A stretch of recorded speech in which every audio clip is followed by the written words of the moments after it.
Territoire d'info, Cyril Viguier. Bonjour à tous et bienvenue dans Territoire d'Info, une émission de Public Sénat, de Sud Radio et de TV5 Monde, avec les meilleurs moments des interviews politiques de la semaine. Lundi, au lendemain des manifestations du 1er mai, marquées par des incidents avec les forces de l'ordre, Olivier Besancenot, membre du NPA, pointe la responsabilité du gouvernement. Hier, ce qui était mis en cause, c'est le droit de manifester. Voilà, quand vous avez un dispositif policier qui s'immisce au sein des manifestations, c'est périlleux pour la sécurité de la manifestation, pour les forces de l'ordre elles-mêmes d'ailleurs, d'autant plus qu'on sait qu'il y a une partie des manifestants qui sont en effet très remontés, très en colère. Voilà, et quand on bloque sciemment la marche elle-même, puisque c'est ça qui s'est passé en tête de manifestation. Mais vous condamnez la violence. Où est-ce que vous avez vu qu'on bloquait sciemment ? À la manif, à la manif tout simplement. C'est pour ça que mon problème, c'est pas tant les forces de l'ordre. Mon vrai problème, il est politique. C'est la stratégie du gouvernement. Je crois qu'il y a une tentative de stigmatiser, de diviser le mouvement et puis de faire peur aux gens. Alors qu'on est encore très nombreux, parce que le mouvement tient, c'est ça, surtout la confirmation d'hier. Organisé par le gouvernement. Ah oui, moi je pense que c'est une stratégie pour politique. quel but ? Diviser, stigmatiser, prouver que le mouvement finalement est voué aux violences, aux débordements, à ces images qui passent en boucle, elles sont répétées. Il y a des manifestants, et puis on a vu, il y a une autre population, c'est-à-dire les casseurs. On a vu ces gens cagoulés. Écoutez, les casseurs, moi je laisserai des grands colloques, des grands spécialistes m'expliquer ce que sont les casseurs. Voilà, il y a des gens qui cassent des vitrines, en effet. Il y a des gens aussi qui répondent aux forces de l'ordre avec des modalités qui ne sont pas les miennes. Non, il n'y a pas que des gens qui répondent aux forces de l'ordre. Olivier Besancenot, hier soir, place de la République, il y a des gens qui sont sciemment venus provoquer les forces de l'ordre. Et ce n'étaient pas les manifestants de Nuit debout. Les manifestants de Nuit debout se sont mis entre eux, les casseurs et les forces de l'ordre. Écoutez, donnez Donc, la parole, de la provoque de la part des casseurs. Parole aux occupants et aux occupantes de Nuit debout. Ils vous donneront leur version. La version Nuit debout, c'est que le gouvernement a évacué la place de la République et a prétexté ça. Non, moi j'étais pas présent à ce moment-là. Mais en tous les cas, voilà, on a des militants et des militantes sur place. Et puis le résultat des courses, c'est que la place de la République a été évacuée. La mobilisation était beaucoup plus faible hier. Il y avait 84 000 personnes dans toute la France. Écoutez, c'est pas la population. Nuit debout, c'est pas la population française. Ça en fait partie quand même. Accordez-le-moi. 2000 personnes depuis un mois. Vous voyez bien que le mouvement prend pas quand même. Est-ce que ça en fait partie ? Accordez-le-moi. Non. Faible marge, très faible marge. Non, mais vous ne pouvez pas dire. Des centaines de milliers de personnes. Vous ne pouvez pas dire que ça ressemble au mouvement des indignés en Espagne. D'abord, je peux le dire si je le pense. Oui. Et puis, deuxièmement, ça va être compliqué de nous expliquer que des centaines de milliers de personnes, 1 million de manifestants, ne font pas partie de la population, alors même, et quels que soient les efforts du gouvernement, que toutes les études d'opinion nous prouvent encore qu'il y a une majorité de la population qui est contre la loi travail. Donc moi, je laisse tous les beaux parleurs nous expliquer que le mouvement n'en finit pas de finir, puisque c'est ça qu'on nous explique depuis le début. Mais tous ceux et toutes celles qui nous disent ça, il va falloir qu'ils comprennent une chose, c'est que quand on tient ce discours, à un moment, ça se retourne contre soi. Est-ce qu'il y a une colère dans le pays qui fait que pour vous, on est à 2 doigts d'une guerre civile ? Parce qu'il y a quand même vraiment la prégnance d'une grande colère. Non, mais est-ce que vous souhaitez, vous, que ça pète ? Non, mais puisque vous soutenez Nuit debout. Vous allez passer une mauvaise semaine avec des lundis matins comme ça. Vous cherchez à nous faire peur. Là, on ne parle pas de guerre civile, on parle de mobilisation sociale. Vous savez, madame, on est dans un pays où il y a des mouvements sociaux, il y a une histoire de lutte. Jean-Luc Mélenchon, il dit hier, au cœur de la manifestation, au rythme où l'on va, quelqu'un va mourir. Est-ce que vous ne portez pas, vous, leader politique, ancien représentant à l'élection présidentielle, une part de responsabilité si jamais il se passait quelque chose? C'est pas votre devoir de dire stop, on s'arrête là? Quand vous voyez les débordements d'hier? Vous voulez vraiment flinguer ma semaine ou quoi? Vous êtes en train de me demander si je peux être responsable d'une situation comme ça là. Mais quelle serait ma part de responsabilité? Je suis en train de vous expliquer avec des solutions à l'appui qu'il faut désenclaver le dispositif policier, précisément pour que ça ne se termine pas mal. Quelle est la responsabilité du gouvernement? Y compris d'ailleurs d'épuiser des forces de l'ordre qui le sont déjà et qui ont probablement beaucoup d'autres choses à faire. Et d'ailleurs, contrairement à ce que certains ont l'air de penser, dans les manifestants et dans les manifestations, y compris des policiers qui des fois se confient, disent que franchement, ils aimeraient être ailleurs. Et je peux bien les comprendre. Le texte a été sacrément dévitalisé. Déjà, il arrive demain à l'Assemblée, il y a plus de 4000 amendements. Secondo, on a le rapporteur de la loi, Christophe Sirugue, qui dit ce matin que sur la notion de licenciement économique, il va faire bouger le périmètre. Le périmètre, c'était la France. On va le remettre au contexte international. Franchement, qu'est-ce qui va rester de ce texte? Écoutez, là, vous êtes à 2 doigts de me redonner le moral. Voilà. Simplement, je pense que c'est un peu plus compliqué que ça, parce que je pense que ce projet n'est pas amendable par nature. Voilà. Parce que justement, c'est un des slogans de ces manifestations, c'est qu'on n'amende pas un projet de régression sociale. Le cœur même de la loi, c'est quoi? c'est la fameuse remise en cause de la hiérarchie des normes. Voilà, c'est-à-dire de faire en sorte qu'on revienne sur un acquis du mouvement ouvrier pour lequel nos anciens se sont battus, qui fait que la loi l'emporte sur les accords de branche, qui les emporte sur les accords d'entreprise, sauf si ces accords d'entreprise sont favorables aux salariés. Ça, c'est une réclamation, une revendication patronale qui date depuis longtemps. Donc ça, c'est le cœur de la mesure. Il ne peut rien se passer entre les manifestants et aujourd'hui les députés qui pourraient faire amender ce texte. Il ne peut plus rien se passer, selon vous. Ah non, mais j'espère qu'il y aura un vote qui passera pas. Najat Vallaud-Belkacem qui annonce une prime de 800 € par an pour les professeurs d'école. Le coût, c'est quand même 350 millions d'euros. On a l'impression qu'à un an de la présidentielle, on est rentré dans l'époque des cadeaux, hein, notamment pour le peuple de gauche. On a la même impression, oui. On a la même impression qu'il y a pas mal d'enveloppes qui vont sortir pour essayer de racheter et d'éteindre un feu qui ne s'éteindra pas. Ça vous va? Non, parce que je leur souhaite bien du courage pour nous expliquer et nous démontrer. Pas nous expliquer, nous démontrer que les promesses ont été tenues. Parce que les promesses, c'était 60 000 postes d'enseignants à temps plein. Or, c'est pas ça qu'on est en train de nous faire. À l'heure où je vous parle, il y a probablement 5 000 postes d'enseignants à temps plein. 5 000. Les Échos annoncent ce matin que l'Élysée pousse pour un nouveau geste fiscal en faveur des ménages en 2017. Ça aussi, ça doit vous donner le sourire en lundi matin, non? Et quel geste? Pour l'instant, on en est visiblement qu'aux supputations d'un geste. La photo du geste qui va avec dans les Échos ou pas? Pas encore. Voilà, écoutez, on vous montrer la photo, puis ensuite on en Véronique parle. Jacquier, Greenpeace dévoile des documents confidentiels controversés sur le traité sur le commerce transatlantique, le fameux TAFTA. Là-dessus, vous pourriez vous retrouver avec François Hollande, puisqu'il ne souhaite pas le signer. Le Premier ministre a dit qu'il ne pourra pas aboutir s'il n'apporte pas des garanties que le niveau d'exigence requiert à la fois pour la santé et l'environnement de nos concitoyens. Ouais, c'est-à-dire là, vous êtes en train de m'annoncer que François Hollande est vent debout contre le TAFTA? Non.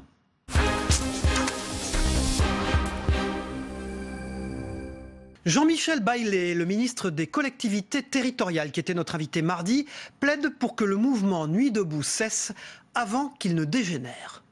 Nuit debout est parti d'un mouvement sympathique qui donnait de l'oxygène à la vie publique, les jeunes qui avaient envie de débattre, sauf que ça a désormais dérapé avec des casseurs qui systématiquement, non seulement brisent les vitrines, brûlent les voitures, mais affrontent les forces de l'ordre. Il est un moment où il faut dire que ça ne peut pas durer, et ce d'autant plus que les riverains sont excédés, que ça finira par un drame.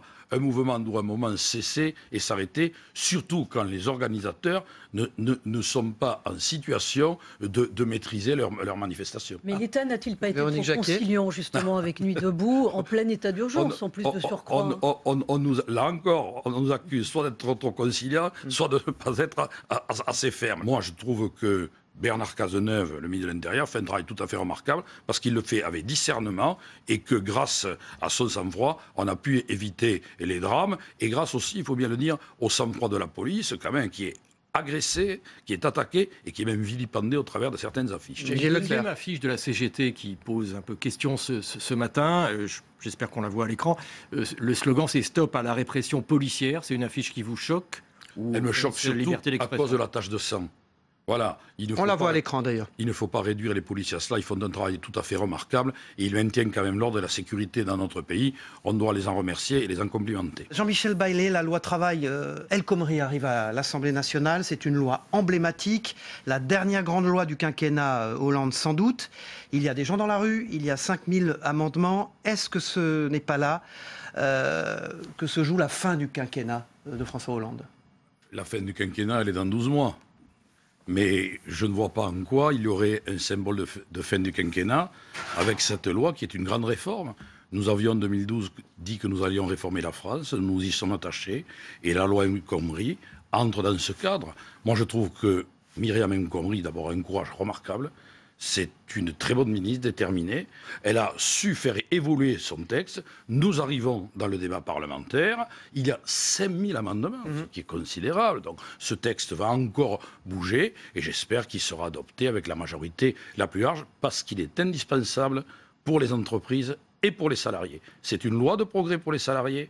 Et c'est une loi de progrès pour les entreprises. On a un peu l'impression quand même qu'il s'agit surtout d'un débat entre la gauche et la gauche. C'est un peu paradoxal, non, quand même, sur une loi travail. Puisque les critiques, elles viennent de la rue, Cyril Viguier en parlait, et aussi, évidemment, d'une gauche, y compris à l'intérieur du Parti socialiste. Est-ce que ça, c'est pas compliqué à gérer? Elles viennent de tous bords. Elles viennent du patronat, elles viennent de la droite, et elles viennent effectivement de la gauche et de certains socialistes, mais qui ne sont pas critiques particulièrement sur ce texte, qui, depuis le début du quinquennat, de manière assez incroyables et inattendues, sont critiques sur toute l'action gouvernementale. Le 49.3 est un outil parlementaire prévu par la Constitution, mais on ne peut y recourir qu'en toute dernière extrémité. Il est toujours préférable d'avoir un vote favorable. Ce n'est pas quelque chose que vous excluez. Véronique Jacquier. Non, ce n'est pas à moi de le décider. Je pense quand même qu'avec 5000 amendements, un certain nombre seront adoptés. Ce texte va encore être amélioré, que les points de vue de certains députés seront pris en compte et qu'on arrivera à un vote largement majoritaire. Le Parlement sert à ça.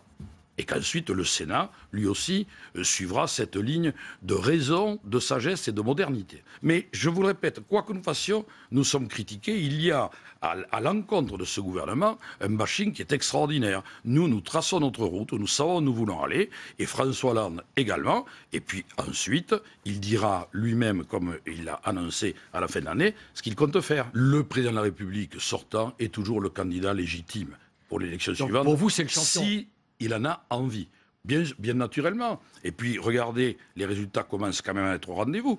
Tout le monde s'est moqué de nous quand nous avons dit, vous verrez, ça va aller mieux. Ça va vraiment mieux. Si le président de la République est candidat, je le répète, il sera le candidat légitime. Si le président de la République, pour des raisons qui sont personnelles, décidait de renoncer et de ne pas solliciter un second mandat, alors à ce moment-là, il faudra, un peu dans l'urgence, je vous l'accorde, organiser une primaire et les radicaux de gauche seront candidats. Donc vous pourriez être candidat. C'est ce que vous me dites un peu ce matin. Ou d'autres. Les collectivités locales souffrent en ce moment, je pense aux départements, mais pas seulement. Vous distribuez, ou en tout cas le gouvernement distribue de l'argent aux enseignants, il y a d'autres catégories. Est-ce que pour les collectivités locales, d'ici la fin du quinquennat, vous allez faire plus qu'un geste? Je pense aux départements qui ont des grosses difficultés, avec notamment le RSA. Les départements ont demandé que le RSA, qui a été décentralisé en 2004 par Jean-Pierre Raffarin, soit recentralisé sans toucher à ce que l'on appelle les recettes dynamiques, c'est-à-dire les DMTO et la CVAE. Le gouvernement a répondu oui.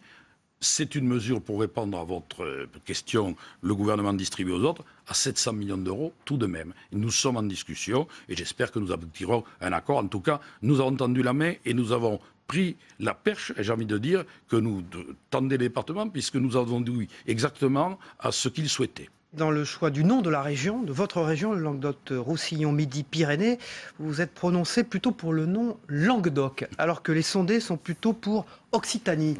Alors qu'est-ce qui va en advenir? Parce que je crois que c'est le 1er juillet que le nom définitif doit être calé. Historiquement, Toulouse était la capitale du Languedoc et non Montpellier. Les États du Languedoc se réunissaient à Toulouse et le Languedoc, c'était exactement la nouvelle grande région. Donc moi, je me réfère à l'histoire et je me réfère à la réalité. Maintenant, si c'est Occitanie, va pour Occitanie. Mais l'Occitanie était beaucoup plus vaste que la nouvelle région puisque ça allait jusqu'à l'Allier et même dans une partie de l'Italie.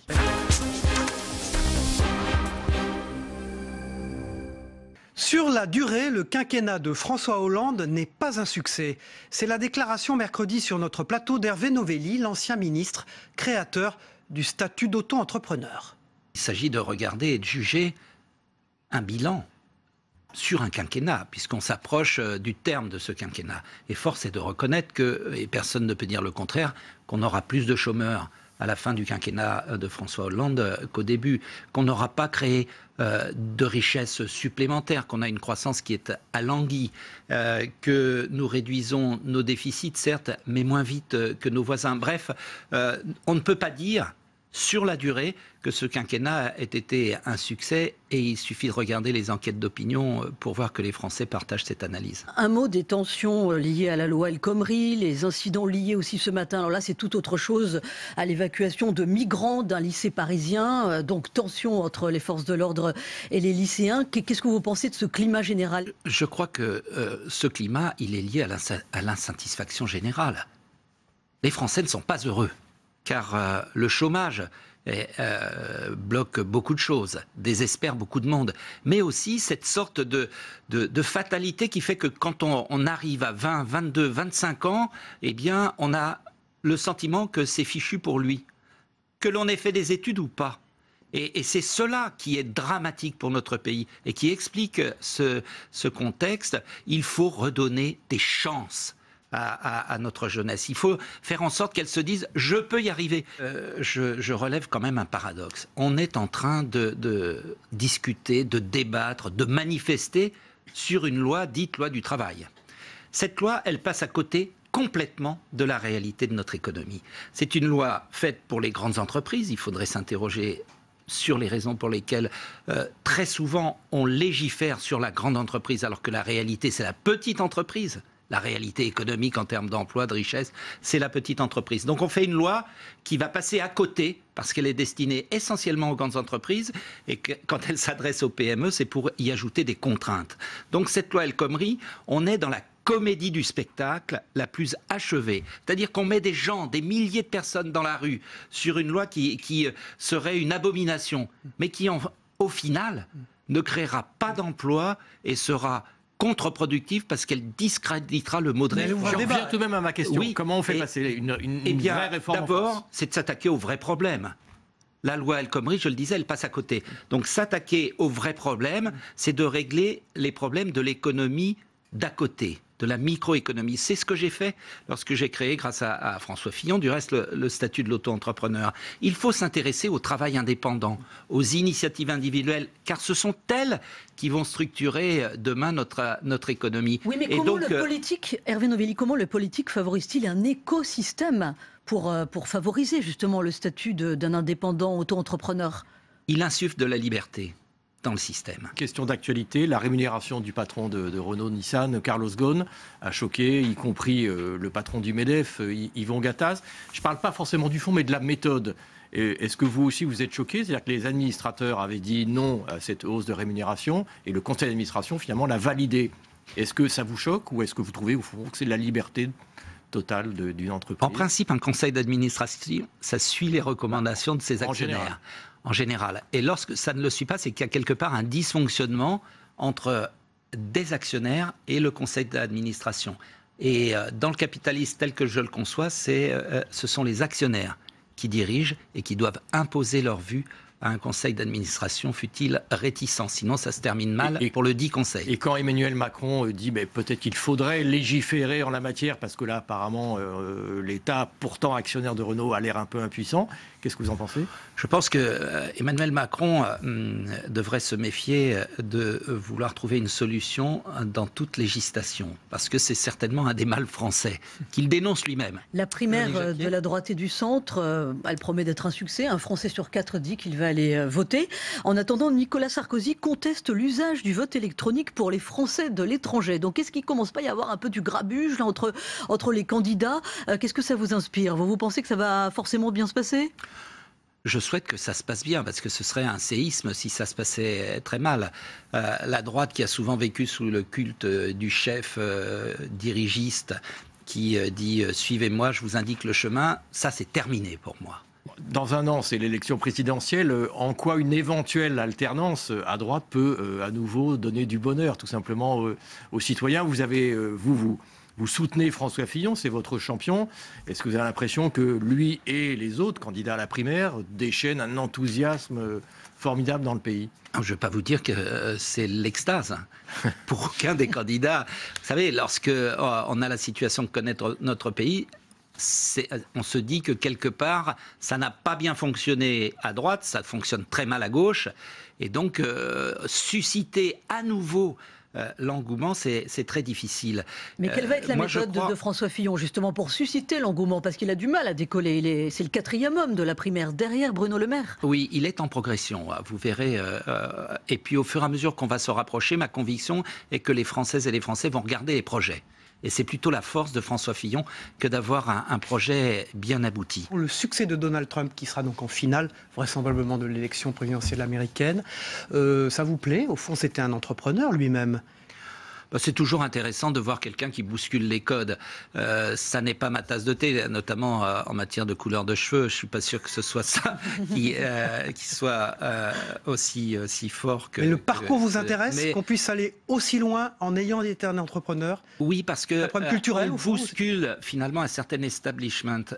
L'establishment américain a beaucoup moins de pesanteur que le nôtre, puisqu'il y a une respiration de la haute fonction public, ce qui n'est pas le cas chez nous.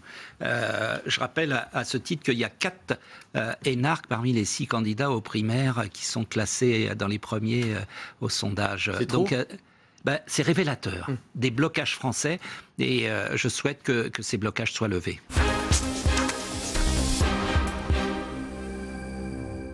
Le monde change. Ubérisation et technomédecine sont au cœur du livre de Luc Ferry, La Révolution transhumaniste. L'ancien ministre de l'Éducation nationale est venu nous en parler jeudi. L'autre jour, je parlais avec le patron de Google et il me disait c'est très frappant.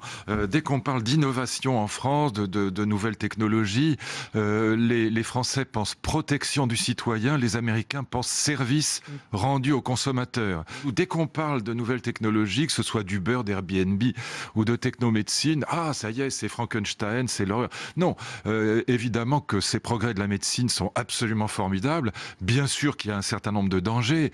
Les manipulations génétique, l'ingénierie génétique, c'est toujours très dangereux. Et vous savez qu'aujourd'hui, une jeune Française, Emmanuelle Charpentier, avec une jeune Américaine, a découvert un sécateur d'ADN qui s'appelle le CRISPR-Cas9, peu importe le nom, mais qui permet de couper-coller l'ADN aussi facilement, pratiquement, qu'on coupe une phrase sur un traitement de texte. Donc ça ouvre des horizons à la manipulation génétique, qui sont des horizons, évidemment, extrêmement inimaginables presque, parce qu'on pourra peut-être fabriquer de nouvelles espèces. Enfin, alors, bien sûr, on peut penser tout de suite en termes de danger, mais on peut aussi penser en termes de thérapeutique, en termes d'amélioration de la vie humaine, en termes de lutte contre la vieillesse. Et donc, voilà, ne commençons pas en tout cas par être inquiets, regardons de quoi il s'agit. Mais pour l'ubérisation de nos sociétés, par exemple, est-ce que ça rime pas avec capitalisme sauvage? Oui, je suis totalement, dans mon livre, j'en parle longuement, je suis totalement hostile aux thèses de Jeremy Rifkin, qui prétend qu'on va vivre la fin de la propriété privée, la fin du travail, la fin du capitalisme et la fin de l'homo economicus. C'est une pure blague, c'est une imposture intellectuelle totale. Globalement, s'il y avait interrogation écrite à l'Assemblée nationale sur objets connectés, big data et nanotechnologie, je pense qu'on aurait des surprises. Donc je pense que nos politiques ne sont pas encore au niveau sur cette troisième révolution industrielle, parce que c'est de la troisième révolution industrielle. Gilles Leclerc, qui ne soit pas au niveau, parce qu'on pourrait dire qu'il suffirait de lire votre livre, on rentre dans une campagne présidentielle. Oui. Or, les discours des politiques et le discours des intellectuels, vous et d'autres, il y a un décalage complet. Est-ce qu'il n'y a pas un déficit d'imagination? Il y a un décalage complet, parce que si vous entendez le discours ambiant, c'est en gros république contre communautarisme, c'est laïcité contre théocratie, enfin bon, tout ça est légitime, mais ce sont des débats du 19e siècle, peut-être même du 18e siècle en vérité. Est-ce que ce nouveau monde va changer complètement, je dirais, la relation au travail en France? Par exemple, est-ce que quand vous voyez les débats sur le code du travail en ce moment, est-ce que ça vous paraît délirant, est-ce que ça paraît pas être surréaliste, hors sujet pour vous? C'est complètement hors sujet, parce que évidemment, une des conséquences de l'ubérisation du monde, c'est qu'on va avoir une montée en puissance qui ne sera pas aussi rapide qu'on le croit. Elle sera probablement assez lente, mais quand même réelle, des travailleurs indépendants. Et ça posera évidemment une question qui est une question majeure que les politiques commencent juste à aborder, qui est la question de savoir comment accrocher les droits sociaux au travail. Est-ce qu'on doit les accrocher, comme c'est le cas aujourd'hui, au contrat de travail et puis au poste qu'on occupe, ou est-ce qu'on doit les accrocher à l'activité? Si c'est au politique de réguler, est-ce qu'un Emmanuel Macron peut aborder, peut incarner cette façon d'appréhender le monde qui vient? Est-ce que, d'après vous, c'est une bonne idée quand on parle de dépasser le clivage gauche-droite? C'est-à-dire que dépasser le clivage gauche-droite, c'est pas exactement comme ça qu'il faut dire les choses. Le clivage gauche-droite ne devrait plus porter, si on était dans un pays un peu plus évolué sur la question économique. Le clivage gauche-droite devrait continuer à exister, mais il devrait plus porter sur la production, mais sur la répartition des richesses. Donc sur la production des richesses, les libéraux ont raison. C'est évident qu'il faut alléger les charges sur les entreprises. Ce sont les entreprises qui créent de la richesse, qui créent des emplois. Bon, donc les libéraux ont raison. Après, sur la question du partage des richesses, le problème du salaire de Carlos Ghosn, par exemple, personnellement, je trouve ça scandaleux. Bon, et donc, ce qui vous choque, c'est quoi? C'est la rémunération ou la méthode, alors que les administrateurs avaient dit non? La méthode est scandaleuse et la rémunération aussi. Enfin, franchement, pour qui il faut se prendre pour se payer à ce point-là? Pour qui se prend? C'est insupportable. Donc je pense que ça exaspère les gens et qu'ils ont raison d'être exaspérés. Parce qu'on n'est plus dans le même bateau, dans ce cas, on n'est plus dans le même monde. Bon. Et donc, à quoi ça rime de dire je vaux 500 fois plus qu'un instituteur?